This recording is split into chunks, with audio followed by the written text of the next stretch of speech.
In surrender lies victory. Truth is one and eternal. Realize oneness with it in your deathless self within. The following commentary is based on the teachings of Paramahansa Yogananda. A case might be made for surrender as a path to victory in worldly conflicts, the way of passive resistance, for example, in preference to armed resistance. But our point here concerns a higher kind of surrender, the surrender of our deluded egoic will to the wise and almighty will of God. Human will is, as Paramahansa Yogananda used to say, guided by whims and limited understanding. The divine will is in harmony with every level of reality. Though the divine will sometimes appears to us at first to be wrong, it proves always, eventually, to be for our highest good. Human will is inconsistent. It leads us one day to success, another to disaster. The divine will, when we surrender to it completely, though it is not always easy to do so, always brings us deep inner peace and joy in the end. Jesus Christ demonstrated this perfect surrender to God's will in the Garden of Gethsemane, the night before he was captured and imprisoned, preparatory to his crucifixion. He went apart from the others to pray and asked them to pray also. But when he returned to them, he found them asleep. Out of his love for them, he excused them, saying, "The spirit indeed is willing, but the flesh is weak." He then urged them again, saying, "Watch and pray." Their weakness in those circumstances was particularly sad, and the disciples themselves must have regretted it bitterly later on.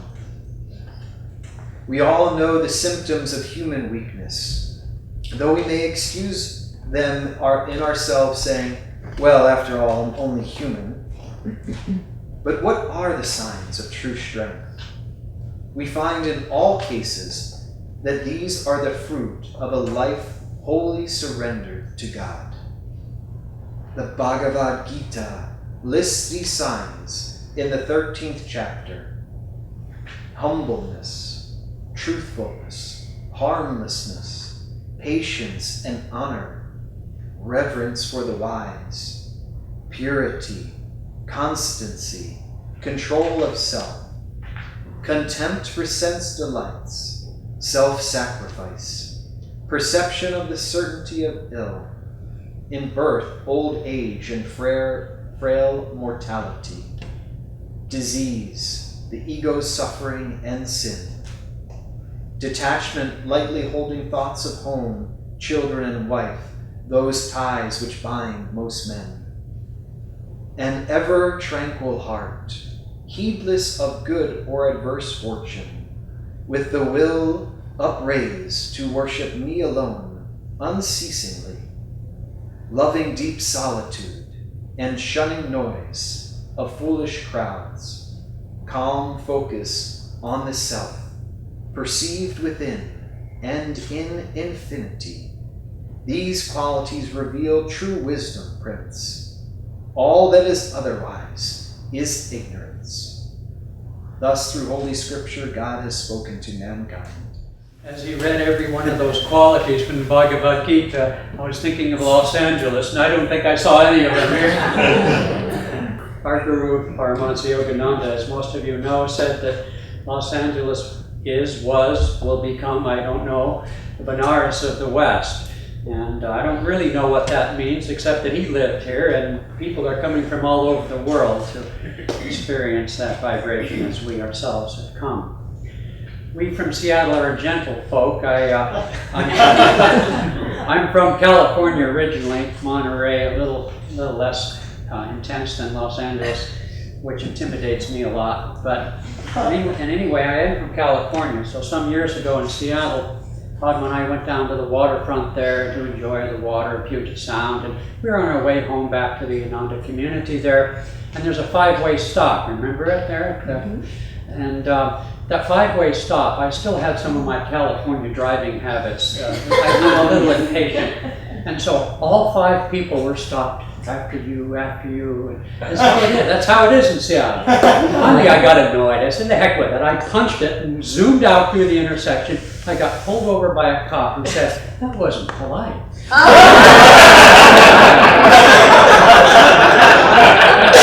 He said, I'm going to give you a warning. But we gentle folk have survived, thrived. Los Angeles. It's been a great blessing to be here. You know, Yogananda described something out in the ocean. I've been on ships but never across the ocean. But he said out in the ocean there are at times these great vast expanses when the water is perfectly still. And he said when a great soul comes to earth, an avatar like himself, that in that presence, there is this expanse of stillness, of wisdom, of spiritual power that can uplift those who attune themselves to it. This is a great blessing, as Krishna says on behalf of the divine in the Bhagavad Gita, when virtue declines and bad things are in the ascendant. I incarnate in order to uplift souls, truth-seeking souls. And so it is that he came to this metropolis in its growing days that represents very much the intensity, the creativity, the lifestyle of this, quote, new age in which we have entered based on its many problems. I remember back in the 60s and 70s how unclean the air was, and this last week we've had such a beautiful experience seeing the mountains and the ocean, and it's just such a blessing to see that when we put our will and our hearts into our human problems, we can make progress. And I don't think there's anybody here today who doesn't know that that's true. We can do it. We can make this world a better place, and we've been born to do that, each in our own way. And in this sort of sattvic quietness of vibration into which the great ones bring to us, it sort of reminds me of the thought of a wormhole, which is to say a place in time and space where one can go far in distance.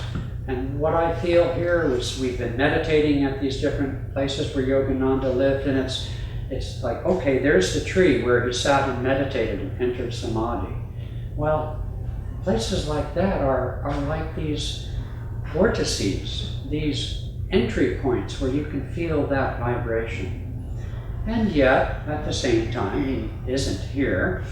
And even when he was here, our founder and friend and guide, Swami Kriyananda, who lived there in the last years of Yogananda, said that Mount Washington here was like a hotel, like the Biltmore, people checking in and checking out. The Guru didn't meet their standards. Well, some of us wonder. I was talking with Brother Achalananda, was that yesterday, I guess? And he told some of us a little bit of his story. He said, I came in 1951. I was working for one of the aerospace airplane companies down here. And I drove past on Sunset. And 9 months after it had opened. And I was really quite taken by it, he said, but I couldn't stop. I had to get back home or to work or something. It was 3 years later that he came to Yogananda, but Yogananda had left the body. And he said, I wondered why. And he says, I know now why. And I smiled inwardly because I've said that to myself for years, the last 40 years, 30, 40 years. I was born in 1950 in Monterey, California, and I was 1.5 years old or so when Yogananda left this earth plane. I, like probably others here, how did I miss him? Well, after decades of trying to live this way of life and so forth, I already know the answer why. I know that in living with our teacher, Swami Kriyananda, the intensity of being in his presence, he was always kind and calm, and that's not what I mean. But in the intensity of the awareness of the affirmation we just read, in that intensity of that consciousness, it's like all the shadows must flee. And at some point you just need to, have a cup of coffee or go out for a walk or have a donut or something.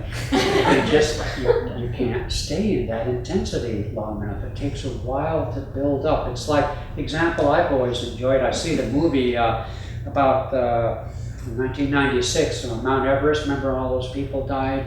John Krakauer is from Seattle, and I remember listening to a radio interview with him practically the week he got back after that great tragedy, and just feeling the intensity of it. But the analogy I've often felt, both in meditation and on the path in general, is it's like, and I love the mountains. I've climbed the Himalayas, I've done all up and down California and the Alps and so forth. And, it's like climbing a mountain.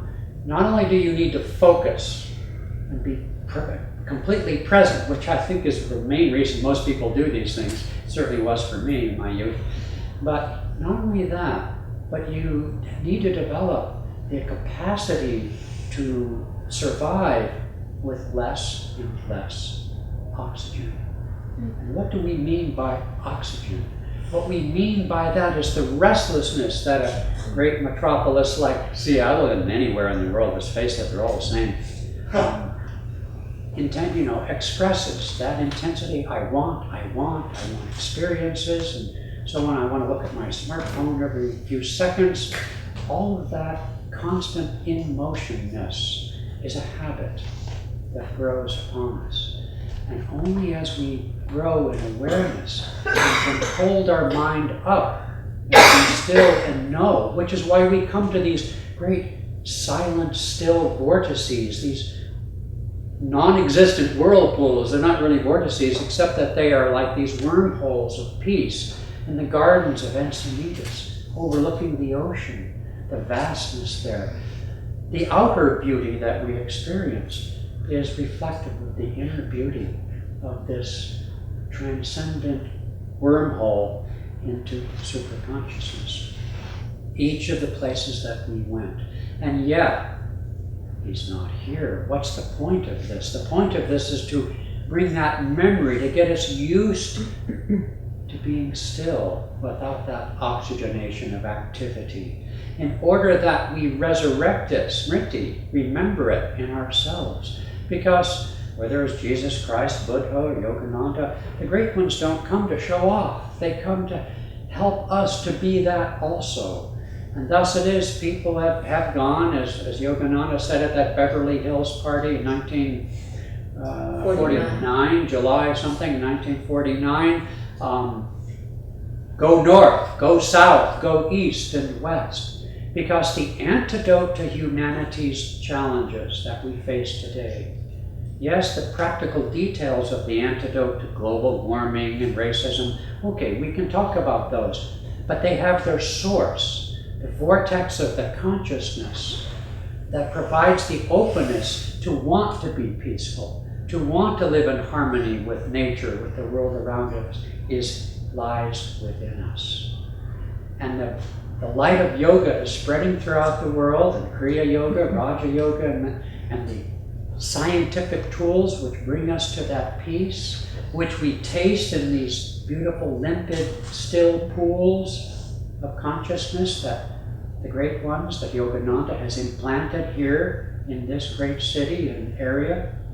We taste of that, but the purpose of it isn't to say, and I imagine some of our friends say, oh, if I could just live in Encinitas or on Mount Washington somewhere. Well, we have these thoughts, but those are probably not very practical thoughts, and they're not at all the lesson that we've come to learn.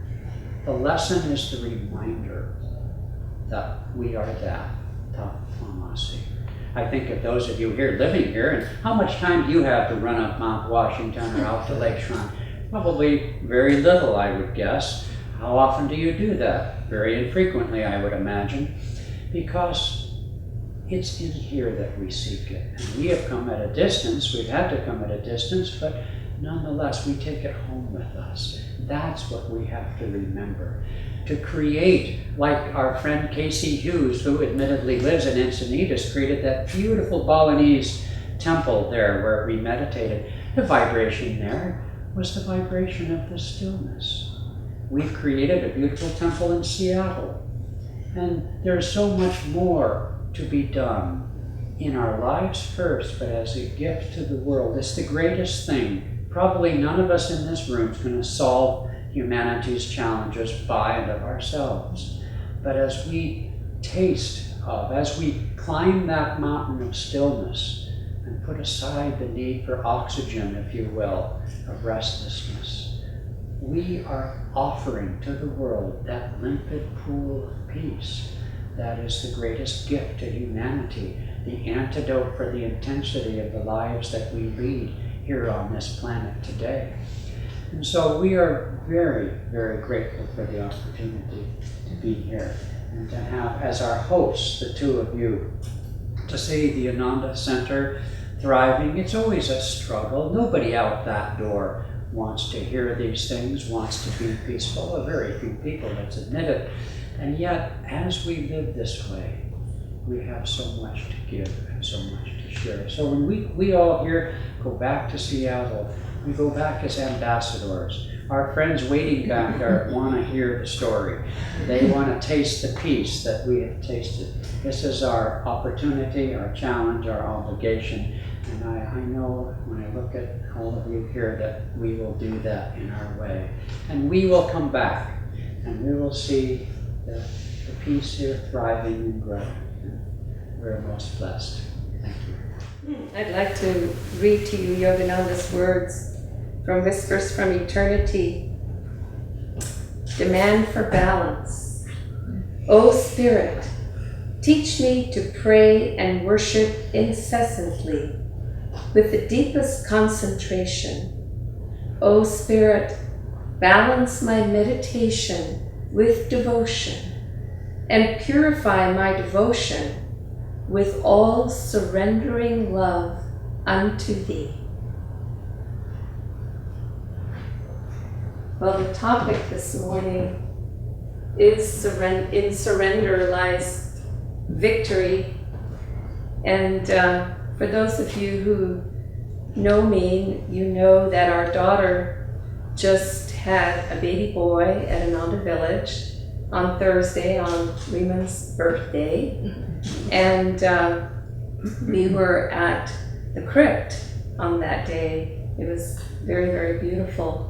It's her second child, and it reminded me of the experience of my second child, which was her, our daughter Gita.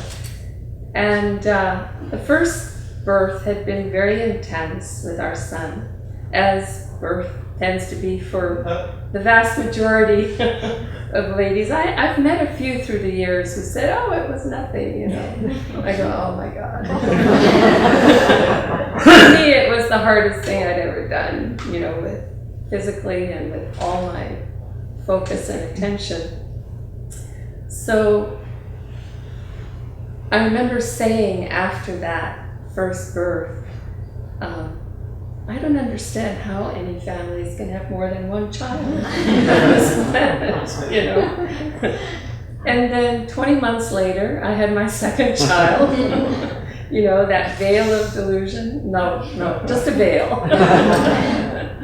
Over me. So I'm, you know, just about due, and it's the middle of the night, and suddenly my water breaks. I jump out of bed. I look at the clock. I thought it was 3 in the morning. I hoped it was 3 in the morning, but it was 12:15. And the thought that came into my mind was, I have no choice right now. There's only one way out. And I have to go with it. And that's my point here. I was really grateful. We had home births, and I had taken the Lamaze breathing classes for the birth of our children. And I really tuned into that because it was like doing the meditation technique of Hong Sa in a way. You're concentrating on the breath, and breath so much controls our ability to be calm and to be still. And it's the center of our physical being, you might say. And so by tuning into the breath, it was as if I was meditating and doing Hansai, doing the Lamaze the way I was taught, and calming that breath. But what you learn to do is you go with the contraction. You don't fight it. You don't try to go against it. That's when the pain intensifies. I mean, it's intense anyway. There's no way around that. But that's when it becomes even more intense, when you know it in any situation. When you firm up like that, it becomes harder. I know Riemann likes to tell the story of somebody who took the Raja Yoga class from him in Seattle and said she really appreciated learning the energization exercises, which we used to teach in it back then, because she had had a car accident that week, and she looked in her rearview mirror and she saw she was about to be rear-ended, and she remembered from the energization exercises how to relax, tense and relax, and she relaxed, and she had very little injury from that accident because she was relaxed when it hit. And so when we can learn to relax, to be in the center, that's why meditation is so important. That's why watching the breath is so important in our lives, because it teaches us to be centered and relaxed, and in that way we can ride the waves of life. You know, we're all on this earth plane because we still have egos and we have karma, and the divine law is such that that karma is going to play out one way or another. So why not, like at Disneyland where we were midweek this week, like those rides, why not take the ride and watch and be the observer? You know, not get so attached and into it and tense into it, and let it flow. Surrender into the divine hands, ultimately, is what the reading this morning is talking about. Speaking of that, Swami Kriyananda used to actually enjoy Disneyland, and we went there on a pilgrimage when we came down with 220 people here in 6 bus loads. And he was there once with some friends, and they were from Italy, and they spoke very little English. And this couple, they were maybe in their early 60s, they were on the boat ride, and they had been on one boat, and he was on another boat with some other friends, and they were all together, you know, in a big group. But so they were on these 2 different boats, and at one point on the boat ride, they passed each other, and he saw the man, and he was holding onto the steering wheel with great intensity, steering the boat. And Kriyananda waved at him, and he just couldn't take his hand off the steering wheel because he was afraid he would, you know, change directions with the boat. And so he was just so serious about it. Kriyananda just chuckled because, you know, the boats were on these tracks.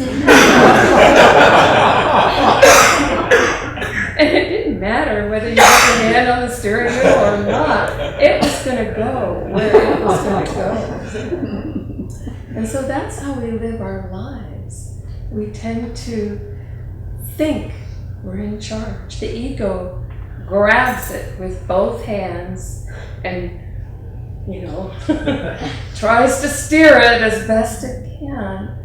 And the divine track is just beneath the surface of these bodies in spirit, and is guiding us and taking our lives where it's supposed to play out. I mean, that's the beauty of Yoganandaji's teachings, is that we're given the techniques where we can transcend that karma that has to play out one way or another.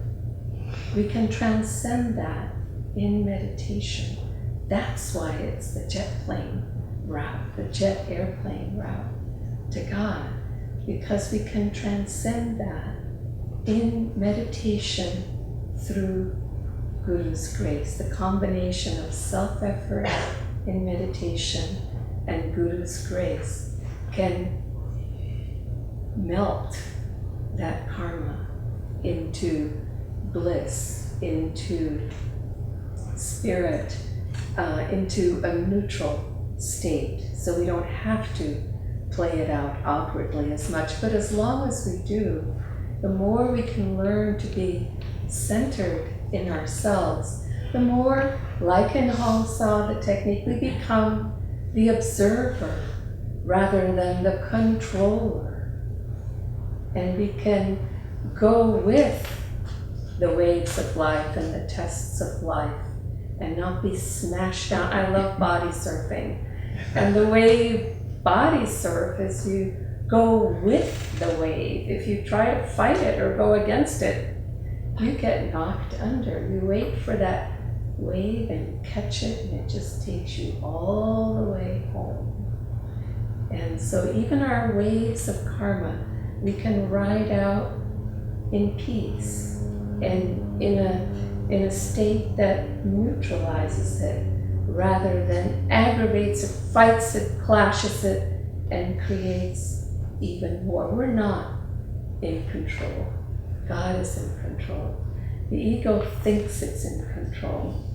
But you know what? Eventually it will learn, we will learn, and we, bit by bit, begin to accept. Surrender can sound like a passive word. I surrender, I hoist my white flag. That's how it plays out in some ways. But surrender to God is very, very high energy. Concentration, dedication, one-pointed dedication and devotion. And I remember Swami Kriyananda telling us at one point when he was at our center in Italy, they were in Rome doing something and he got ill and he had to go into the hospital. And there was a nun who was his nurse in the hospital, and she was quite elderly. And he said when he woke up from the procedure that he had had, she was taking care of him very peacefully, an older woman.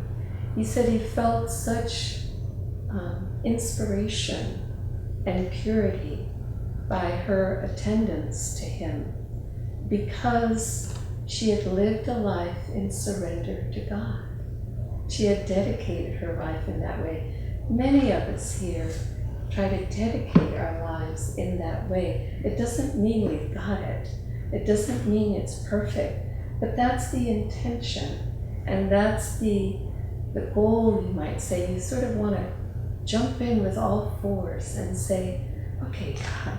And you know, what you find is that it becomes even more beautiful. It becomes even more uplifting. You don't lose anything. You gain everything. And that's one of the beauties of the communities that Swami Kriyananda founded, is that we can live in these communities or near these communities and participate in them and live the life as fully as we can. It's sky's the limit. It's up to us, you know, how much we want to give into it, but it's there for everyone. There's no walls, there's no enclosure or monastery or, you know, years you have to wait to be able to enter or whatever. It's there for anyone who wants it right now. And it's all about just surrendering our lives to God. This center here in Los Angeles is very important to Ananda, very important. And we're just so pleased. I say to Ananda, but what that means is to Ananda's service of Yogananda's teachings to the world. This is a very important center. And so all of you who come together here throw yourselves. Somebody was saying the other day, dive into the deep end. Just dive into the deep end. Give your life in surrender to God's will. And tune into what that is. And it's not that simple, it's subtle. There was a woman once who tried to come to Ananda Village for Spiritual Renewal Week, and her car kept breaking down. And then when she finally came a few weeks later, I heard her say to Kriyananda, I guess Divine Mother didn't want me to come then. And he said, what makes you so sure that was Divine Mother and not the other guy? How do you know? I know many of people ask us that question. How do you know when it's God's will and Divine Mother, or when it's a test? Both require a tremendous amount of energy. One in meditation, concentration, devotion, listening to that silent voice of God in meditation, and getting that inner knowing. And the other in overcoming and persevering for a test that faces us. And that's the little joy that each of us have in our lives. We get to practice hand in hand discernment, attunement, to know when to surrender to God's will, and when to know that it's a test that we must overcome and persevere to overcome. So enjoy that battle of life.